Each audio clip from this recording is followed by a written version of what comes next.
Hi, Luis. It's a pleasure to be featuring in your podcast of David Cassidy, who, to me was my main idol.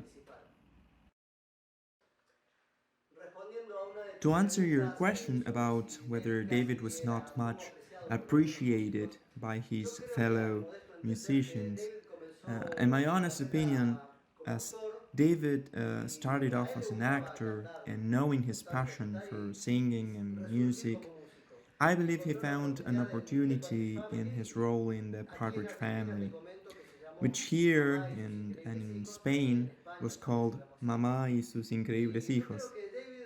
And that had a great impact on what he later became as a musician. I think they discovered his innate talent for music and catapulted him to fame as a singer there. Even though he'd also starred in other series as Bonanza or Ironside. So they were very successful with David. They saw his commercial potential and put him in front of the songs and published records internationally with great reception. But I think, given that the Partridge Family was a sitcom and that David had been singing primarily rock music, the other rock musicians didn't actually take him seriously. And besides, Wes Farrell having made excellent musical arrangements, to me, David wanted more rock sounding compositions, both musically and with lyrics as well. And in fact, they did change some of these arrangements to his liking, but yeah, the bottom line is that I think this that coming from a sitcom wasn't actually so welcomed by his colleagues.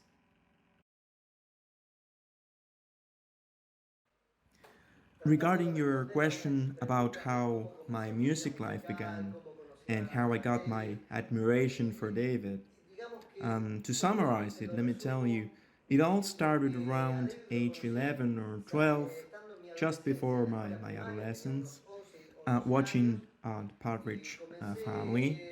And what struck me was David's interpretation skills through the songs and his warmth as a singer. And I had already been exposed to music some years before that.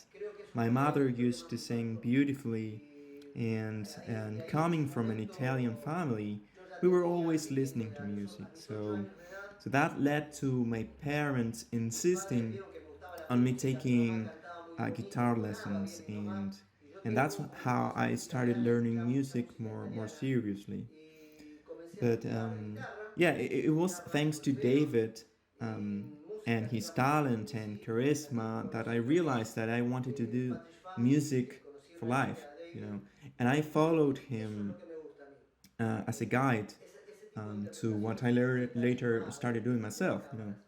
And it wasn't until 1983 that I got my first production out.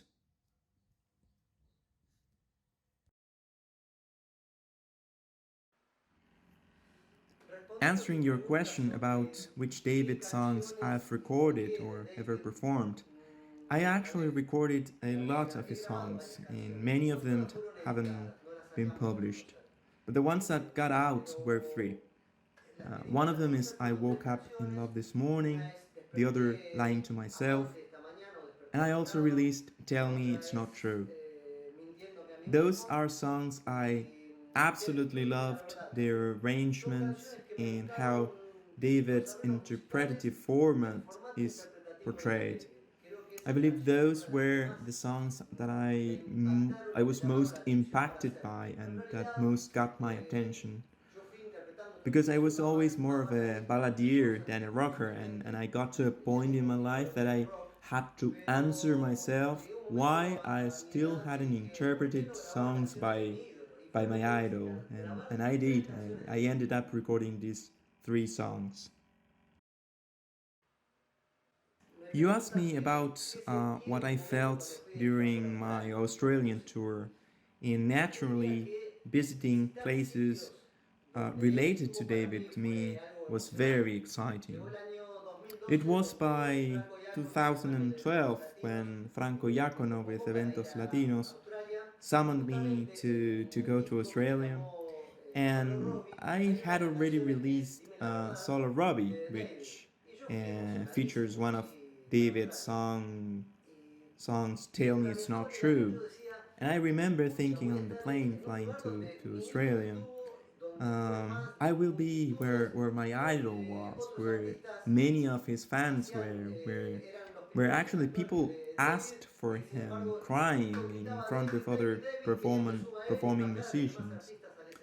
It was a lot to process, and having the chance to get to know all of that for me was fantastic. The Opera House, for example, knowing that he was there, it was great. It was unbelievable, a truly unbelievable experience. Actually, I believe that having visited those places was one of the greatest moments of my life. Regarding the importance of David and his music and his legacy, um, just like David was a great inspiration to me, I can assure you that he was for lots and lots of other artists too. Even looking at pictures of David with John Lennon makes me think he also admired David. Because even though he was a very good looking young man at his 20s or 30s, I would say that didn't have an influence. But beyond that, I think he had an innate musical talent. It was great. Although I believe that due to the tremendous tours he did, he got to a point where he got tired of all that. And I think around 1974, when he had a fan deceased in one of his shows, and the whole effort of touring, um, yeah, it must have been hard. But yeah, I'm a big fan of his musical talent, and I think that's what prevailed after all. He was an incredible musician. He sat to the piano and played, he took the guitar and played.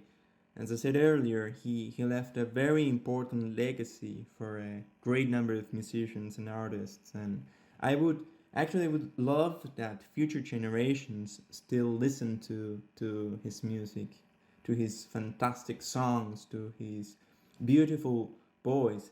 That needs to be remembered and appreciated.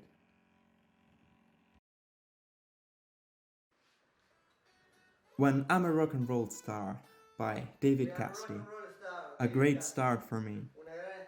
Well, saying goodbye to you, Luis, and to your audience on the podcast.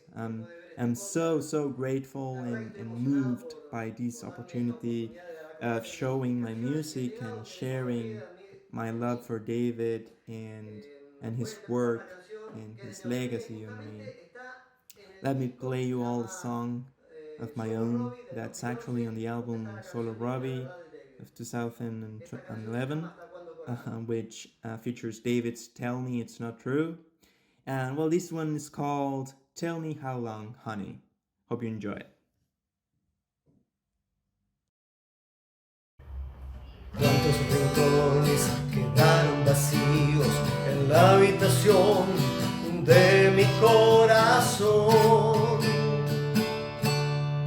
Cuántas verdades quedaron a medias, cuántos pretextos, preguntas y sueños se fueron contigo. ¿Hasta cuándo, corazón, seguirás recordando? Basta ya, por favor, déjala ir.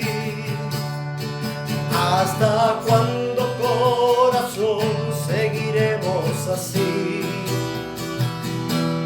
Ya